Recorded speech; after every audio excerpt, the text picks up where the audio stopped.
Salut les losers, bienvenue chez moi, bienvenue dans la mangatech de Zundo. Retenez bien une chose ici, vous n'êtes que tolérés.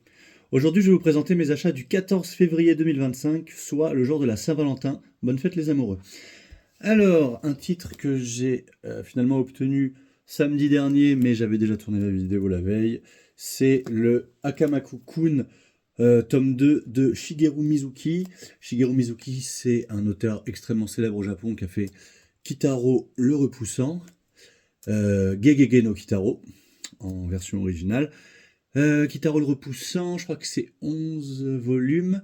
Ensuite, on a Les Voyages de Kitaro en 2 tomes. Et Akamaku-kun, je crois que c'est 2 tomes, mais je ne suis pas sûr. C'est aux éditions Cornelius. Cornelius qui doivent sortir 2, peut-être 3 maximum mangas par an. Voilà, je vais m'ouvrir pour vous montrer un petit peu le style. Moi j'aime bien les mangas de Cornelius. On est un petit peu sur le même style que les Arts Noirs, mais avec un papier un petit peu plus glacé, je dirais, ou avec des petites irrégularités. Voilà, des revers comme ça. Donc ça c'est relativement bien travaillé. Voilà la grosse araignée. Et voilà à quoi ressemble Akamaku, mais en fait c'est je pense qu'on est sur du quasi similaire à Kitaro le Repoussant. Voilà, faut savoir que Kitaro le Repoussant au Japon c'est un peu Tintin chez nous. Donc c'est vieux, mais c'est vraiment culture chef-d'œuvre national traditionnel japonais. Donc voilà, ce qui fait qu'avec ça j'ai tout ce qu'a sorti Shigeru Mizuki en France maintenant. À mon avis, il reste des choses non éditées pour l'instant, mais voilà. Voilà. Kitaro, j'ai lu quand même les 6 premières. Je m'étais bien chauffé à l'époque. Bon, je vais reprendre, c'est sûr. Ça se lit bien. Ça se lit bien. Bon, ça, je sais pas de quoi ça parle, mais Kitaro, ça parle d'un gamin avec des pouvoirs, une sorte de yokai. Vous savez, c'est les créatures mythologiques japonaises.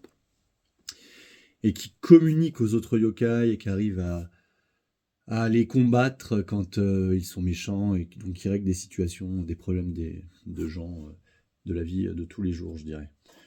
Voilà, donc Akamaku-kun, l'enfant qui parlait aux démons. Ouais, donc on est vraiment très, très proche de Kitaro.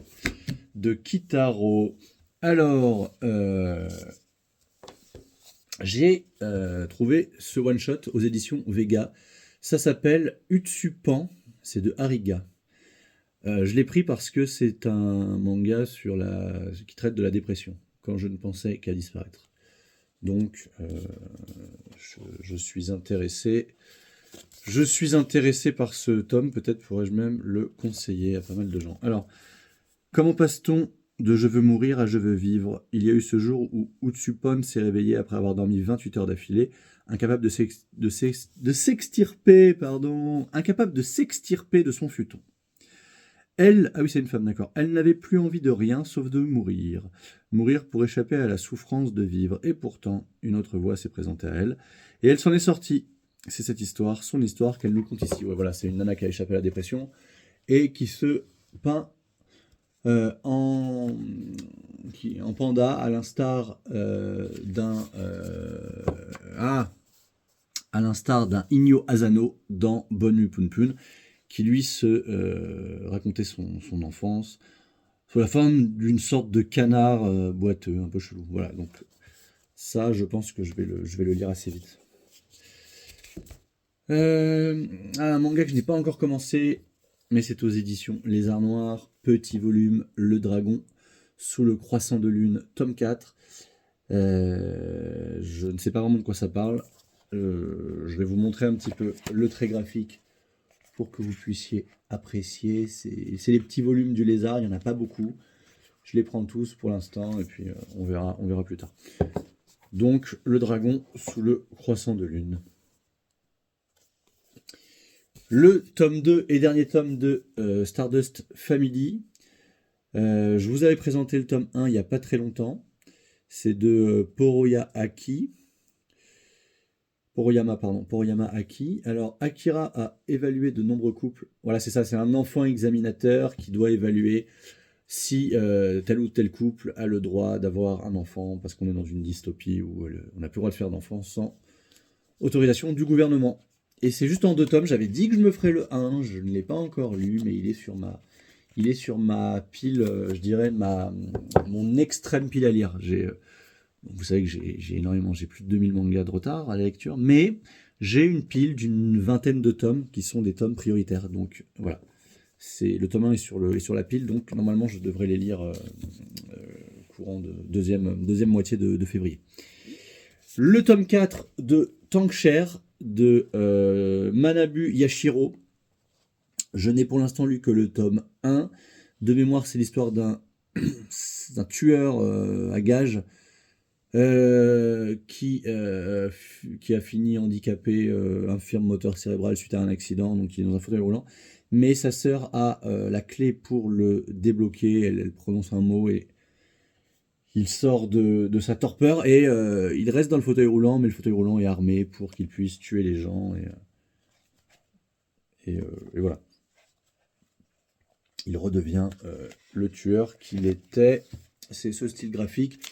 Voilà, ça m'a l'air d'être un manga assez sympa, un shonen assez sympa, mais j'attendais quand même qu'il y ait un peu plus de tomes pour poursuivre. 4 tomes, ça me semble pas mal.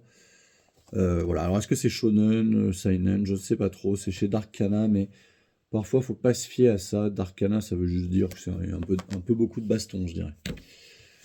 Voilà. Alors, j'ai pris ça, alors de manière totalement arbitraire, j'avais même pas prévu de le prendre, mais le trait m'a plu, ça s'appelle Console 2073, c'est de Ding Paoyen, donc je suppose que c'est coréen, donc que c'est un manhwa.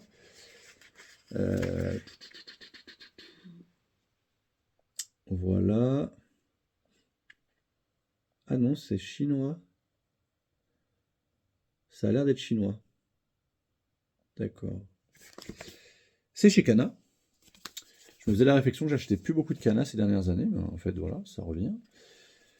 Alors, la solitude de celui qui cherche le réconfort dans la technologie. En 2073, une console de réalité virtuelle révolutionne le monde. Le 2R, rêve-réalité, reproduit le mécanisme par lequel le cerveau rêve pour simuler une réalité virtuelle d'une dimension sensorielle supérieure. Un jeune passionné de jeux vidéo est chargé d'une étrange mission et se retrouve sur les traces de son premier amour. Voilà, donc le trait graphique est vraiment très sympa. Et puis vous savez maintenant ma passion pour les one-shots de ce style, bien sûr. Enfin, de ce style. Du one-shot qui va sortir un petit peu du commun. J'aime beaucoup lire, j'aime beaucoup ça parce que on n'attend pas la suite. On sait qu'on a lu une histoire complète, donc on peut le lire à tout moment. On n'est pas obligé de refeuilleter plus tard, donc vraiment les one-shots, j'aime ça. On parlait de cet auteur il n'y a pas très longtemps, Kaigo Shinzo Hirayazumi, tome 7. Ça, je suis totalement à jour. J'ai même lu No Reaction. Je n'ai juste pas lu les Planètes Vertes, car il manque un tome que nous aurons prochainement, donc ça, je vais les lire. Mais par contre, Hirayazumi, je suis bien à jour. Hirayazumi, c'est l'histoire de ce jeune, je crois, trentenaire, qui héberge sa cousine qui a à peu près 18 ans. Non, il a à peine 30 ans, lui. Et il mène une vie plus ou moins paisible dans une maison qu'il a récupérée, enfin dont il a hérité d'une vieille dame dont il s'est occupé. Il gère un stand de pêche dans un petit bout de lac dans sa ville. Et elle est étudiante en art. Et elle est là, voilà. Elle est là. Et ils ont des petites aventures. Enfin, comme souvent chez Kaigo Shinzo, c'est de la tranche de vie un peu rythmée avec des choses un petit peu drôles, parfois un petit peu mélancoliques, un petit peu tragiques. Il peut y avoir un peu de tout. Ça se lit très très bien. Kaigo Shinzo, c'est vraiment un très très grand auteur de son époque. Voilà. J'ai également le tome 3 de Fashion de Lemon Haruna. Je n'ai jamais commencé Fashion. Sur les armoires aussi, hein, comme Hirayazumi. Ouais, le style me l'air assez intéressant. Et puis j'ai tous les mangas de cette autrice. Mais effectivement, il faudrait que je termine ce qu'elle a écrit. J'ai commencé un peu la lecture de ce qu'elle a fait. Je sais plus comment s'appelle son premier manga publié, mais je l'avais lu. Ouais, je me rappelle encore de... Voilà, enfin, je crois que tout est au lézard noir. Voilà, donc je prends Fashion, qui sort comme ça, sporadiquement. Je pense que nous sommes plus ou moins à jour, en fait, Japon-France. Ça a l'air d'être un manga sur la mode. Ouais, c'est ça. En tout cas, ça m'a l'air intéressant à voir une fois que nous aurons la lecture de ce tome. J'ai reçu en retard, pour une fois, ceci. Alors, regarde, il y a un Standy Baki, il y a cette image qui devait être la dernière qui me manquait dans les coffrets, car elle est représentante du tome 17. D'ailleurs, regardez, tome 13, 14, 15, 16, 17 de bien sûr Baki, mon manga phare depuis maintenant 20 ans, je dirais. De bien sûr Keisuke Itagaki, le père de Paru. Et ce tome 17 est plus gros. Bon, déjà parce qu'il fallait terminer, donc ils ont fait comme ils ont pu. Mais je pense qu'il est plus gros parce que à la fin, nous avons l'arc spécial Pulsion en 4 parties. Et donc, ça, je crois que nous ne l'avions jamais eu. Je viens de vérifier, effectivement, nous ne les avions jamais eu, ces 4 derniers chapitres. Voilà, donc Baki, c'est le manga de baston par essence. Le manga de baston totalement improbable, je dirais. Les mecs ont des muscles ultra saillants, des corps incroyables. Voilà, Baki, c'est à la fois simple et tellement complexe. C'est vraiment mon coup de cœur. En plus, l'édition est magnifique. Voilà, nous avons les 5 derniers tomes. C'est génial. Baki, c'est génial. Il faut savoir que dans quelques mois, alors je pense que c'est d'ici le mois d'avril, peut-être un peu plus tard, nous aurons une future série Baki. Donc évidemment, c'est la 3e série Baki, totalement inédite en France. Je ne sais même pas vraiment de quoi elle parle. Je ne suis jamais vraiment renseigné. Je tenais à garder ça un petit peu nouveau pour moi, donc j'ai vraiment hâte que ça arrive.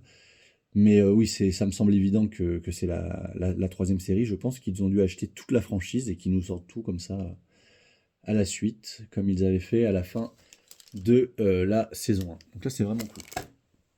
Alors, on en a terminé avec les mangas, mais il y a maintenant pas mal de comics. Alors, je vais vous montrer le tome 2 de Sam & Twitch que j'ai enfin reçu. Donc ce coup-ci, il est en très bon état. Donc Sam & Twitch, c'est un spin-off de Spawn, de Todd McFarlane, bien sûr. Donc Spawn, créé en 1992 par Todd McFarlane, qui s'est, avec d'autres créateurs Marvel, barré de chez Marvel, notamment parce qu'il leur a créé, avec Michelin, Venom, et il n'a jamais eu droit de garder aucun royalties sur sa création, qui, à mon avis, aujourd'hui rapporte des millions. Donc il a créé Spawn, mais qui aujourd'hui lui rapporte énormément d'argent aussi, puisqu'il a le studio, enfin il a la maison d'édition Image. Il a énormément de spin-off, il y a beaucoup de séries, en fait il y a beaucoup de séries principales, je crois que là, peut-être, il y a, on est à 12 séries maintenant. Il y a 4 séries longues, il y a Spawn, il y a Scorch, il y a Gunslinger, et il y a...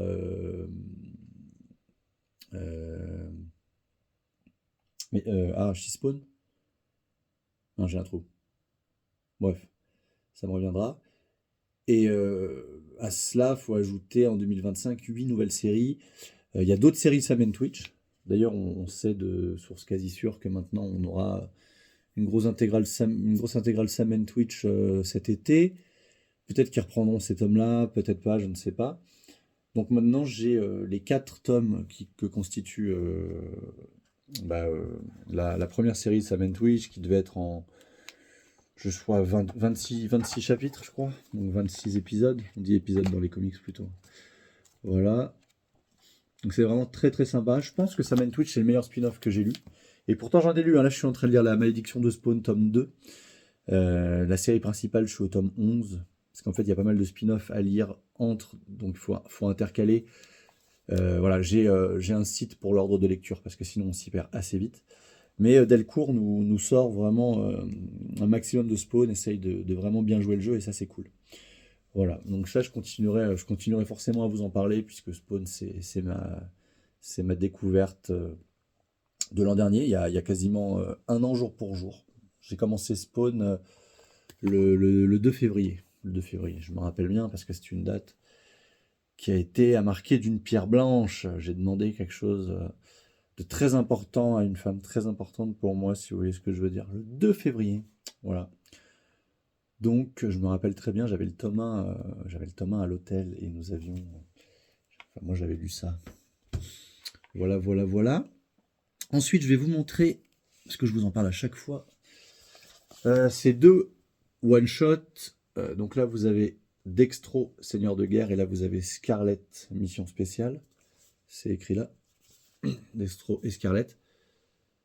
Alors, ce sont des éditions collector. Bon, franchement, au lieu de coûter 18, elles coûtent 20 euros. Donc, franchement, autant prendre les éditions collector. Et vous voyez, il n'y a pas le titre sur la couve. Et donc, c'est les deux autres récits complets après Cobra Commander et Duke, que j'ai lu. Et tout ça, c'est à intégrer dans l'Energon Universe, qui commence par Void Rivals. Donc, vous avez les deux premiers tomes que j'ai lus. Ensuite, il y a Transformers, dont nous avons les deux premiers tomes aussi que j'ai lus.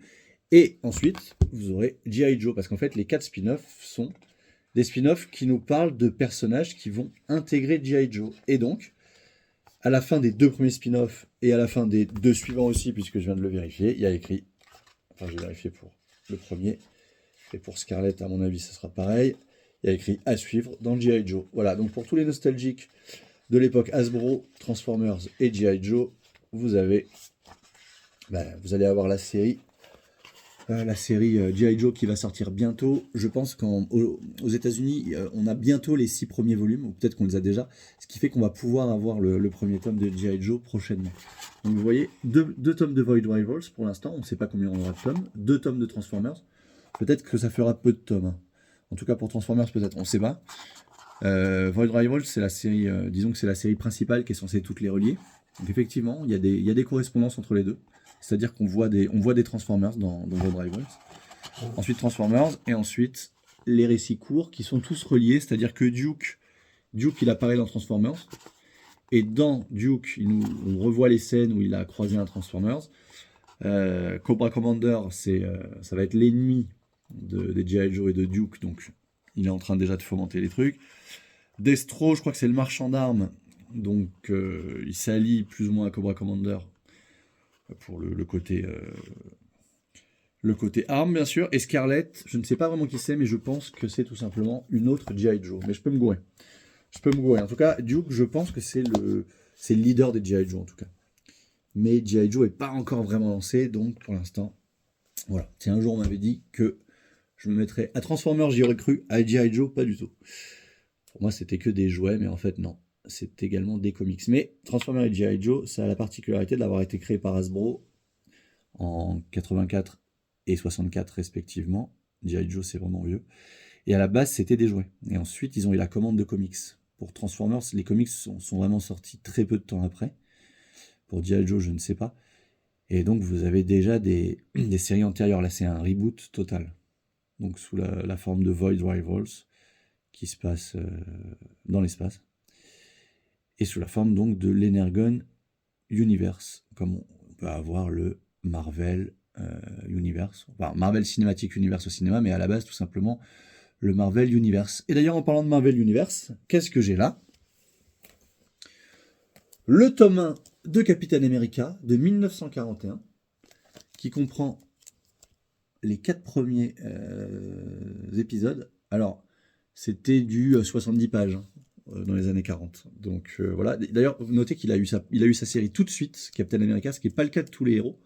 Donc Captain America, sa série, si vous regardez bien, à l'époque, plusieurs choses. Le bouclier n'était pas rond, mais il est devenu rond sur le 2e épisode.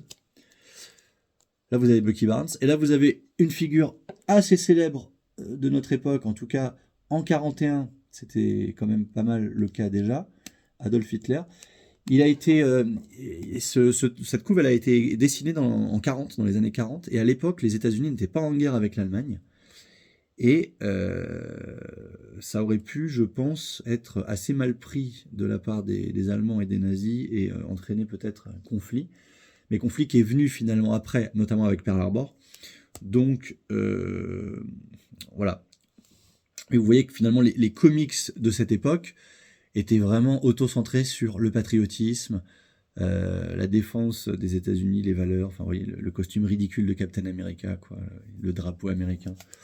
Bref, donc ça, c'est de Joe Simons au scénario et de Jack Kirby au dessin. Kirby qui a ensuite dessiné pas mal de héros que vous connaissez, mais bien plus tard. Donc là, il était quand même relativement jeune. Et si vous vous demandez Stan Lee, donc Stan Lee à l'époque s'appelait Stanley Lieber, et il était le neveu en fait du fondateur de Marvel, qui s'appelle Goodman. Et il servait des cafés, c'était l'assistant. Il était très jeune, hein, en 41, il devait avoir à peine 20 ans, hein, je sais plus. Mais voilà. Et donc pour vous montrer un petit peu la gueule des dessins de l'époque, alors moi vraiment ça me passionne. Il y a beaucoup de textes, hein, faut s'accrocher, mais voilà. Et là vous avez même une histoire sur un homme préhistorique enfin je sais pas trop qui c'est, mais il y avait pas que du Captain America, manifestement. Voilà. Donc ça c'est le tome 1. Et ensuite Captain America a perduré encore quelques années, et je pense qu'après la guerre il s'est arrêté. Et ils ne l'ont repris qu'après, notamment pour faire les Avengers. Alors, ensuite, les Fantastic Four, 1961, c'est ce qui a relancé la franchise Marvel. Le tome 1, je l'avais déjà, donc je ne vais pas vous le montrer, je l'ai depuis 2003. 2003, ouais, quand ils ont commencé les classiques, je crois que c'était le tout premier tome. Mais il a été réédité depuis, et quand la réédition sortira, je vous montrerai. Donc ça, c'est de Stan Lee, et encore une fois de Jack Kirby. Donc les 4 Fantastiques, 1961. 1962, Spider-Man, on a déjà dû en parler. Et ça, le tome 1, je l'ai déjà. Donc je vous le présente pas là. Juste après Spider-Man, qui est-ce qu'on a introduit? On a introduit Hulk, l'incroyable Hulk. Donc Stan Lee, Jack Kirby, Steve Ditko. Steve Ditko, c'est le dessinateur de Spider-Man. Voilà. Alors, Hulk, vous avez 1, 2, 3, 4, 5, 6. D'accord. Les 6 tomes de The Incredible Hulk, lui aussi a eu droit à sa série directement. Si vous regardez bien de prime abord, il était tout gris. Et c'était vraiment une sorte de créature de Frankenstein, mais croisée avec Dr. Jekyll, Mr. Hyde. Ça plaisait vraiment pas trop aux fans, donc ensuite ils l'ont fait vert. Mais la série a été un peu décriée, ce qui fait que ils ont arrêté les numéros au bout du 6e, ce qui est vraiment très peu. Hein, ce qui fait que 6 numéros, c'est que la série a pas vraiment dû marcher, ou il y a dû avoir un truc. Il n'explique pas trop pourquoi ils l'ont arrêté, mais ils l'ont arrêté. Mais après, on retrouve Hulk dans les Avengers, dont on va parler juste après, et la série principale Hulk s'était arrêtée. Vous voyez, en mars 63, elle s'est arrêtée, mais ça a repris en septembre dans Avengers. Par contre, Hulk a eu ensuite une autre série. Ils ont repris un autre titre dont j'ai plus le nom là. Ils ont fait revenir Hulk, et après ils ont rebaptisé ça Hulk. Donc, disons qu'il y a le numéro 1, 2, 3, 4, 5, 6, et après on part sur des numéros des 90 et quelques, je sais plus. Bon, ça on verra de toute façon sur les intégrales suivantes. Voilà. Donc c'est pour ça que vous avez les 6 premiers tomes de Hulk et les 3 premiers tomes de Avengers. Ensuite, le héros qui est venu juste après Hulk, c'est Thor. Alors Thor, il a été introduit, lui, dans les Journey into Mystery, d'accord. Alors là, vous avez beaucoup plus de tomes, puisque vous voyez, il y en a 18, Journey into the Mystery, mais à partir du 83. Donc c'est 83 à 100. Par contre, ils n'ont jamais rebaptisé le magazine Thor. Ce qui fait qu'il n'y a pas de numéro 1 de Thor, mais à partir de Journey into Mystery, c'est Thor qui apparaît sur toutes les couves. Par contre, Ce sont des histoires qui à chaque fois font 13 pages. Voilà, c'est ça. C'est du 13 pages à chaque fois. Donc, le magazine n'était pas consacré qu'à Thor. Voilà. Alors, l'histoire de Thor, bah, c'est un dieu qui a perdu ses pouvoirs, qui est devenu humain sous la forme d'un médecin boiteux et qui va les récupérer grâce à un bâton, je crois, voilà. Qui va combattre de prime abord des personnages sans intérêt et ensuite il va s'attaquer à Loki, son frère, notamment bah, dans le tome 3 là. Et à partir de là, on a un méchant charismatique et donc ça peut réellement démarrer. Ensuite, car c'est pas fini, le tome 1 de Ant-Man. Alors Ant-Man c'est sorti dans Tales to Astonished, donc c'est aussi 1962 comme Thor, sauf qu'en fait, si vous regardez la date du premier Tales Astonished, là, on est sur le tome 27, et le tome 27, c'est janvier 61, je crois. Ouais, je crois que c'est janvier 61. Donc en fait, septembre, octobre, 19, non c'est janvier 62, mais oui c'est ça, c'est janvier 62, voilà. C'est janvier 62, ce qui le mettrait Ant-Man, la création d'Ant-Man antérieure à celle de Spider-Man, qui lui a apparu dans Amazing Fantasy un peu après, je crois, en mars 62, et qui a eu sa série régulière un peu plus tard. Mais je sais pas pourquoi il le compte pas sur janvier 62, il parle de sa création en septembre 62, à partir du tome 35, donc sur son retour. Donc c'est pareil, hein, là c'est du 13 pages, donc vous voyez, il y a carrément 19 épisodes. Ant-Man, je crois que ça n'a pas duré super longtemps, enfin les aventures d'Ant-Man, ils les ont arrêtées au bout d'un moment. Il n'y a que 2 intégrales d'Ant-Man, et je crois que c'est terminé. Donc voilà. Donc une fois qu'ils avaient tous ces personnages, ils se sont dit, il faut qu'on fasse un truc. Regardez ce qu'a fait DC, Justice League. Ce serait pas mal que nous aussi, on crée notre propre ligue. Mais ils avaient déjà les 4 Fantastiques, mais ils voulaient autre chose. Donc il leur fallait créer une team. Alors sans les 4 Fantastiques, normal, ils sont déjà en team. Et forcément sans Spider-Man parce que le mec était trop solitaire, soi-disant. Donc, ils ont décidé de prendre des persos qu'ils avaient déjà et ils ont créé Avengers. Alors ils ont pris Iron Man, dont j'ai pas reçu le tome 1 parce que rupture de stock. Hulk, Thor, Ant-Man et sa femme la Guêpe, The Wasp. Et ils ont créé les Avengers qu'ils ont directement opposés à Loki, comme ça, pas de problème.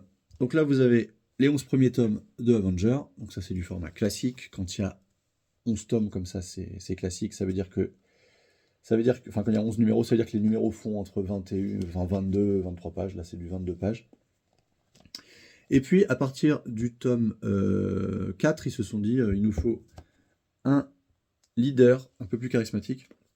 Ils ont mis qui? Captain America, ils ont fait revenir le vieux Captain America dont on a parlé tout à l'heure. Il faut savoir que Avengers, donc c'est septembre 63. Avengers, ça a duré très longtemps. Et c'était un peu la série fourre-tout. On mettait tous les persos qu'on voulait, on les faisait partir, on les faisait revenir.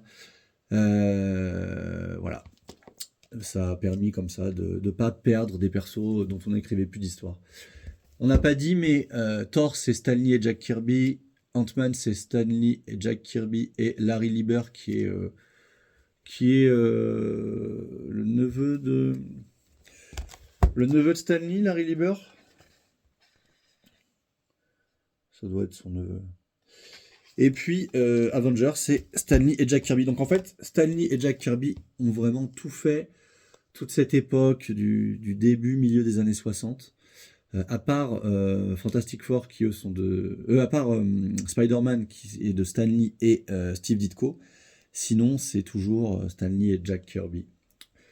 Voilà pourquoi Stan Lee est aussi célèbre.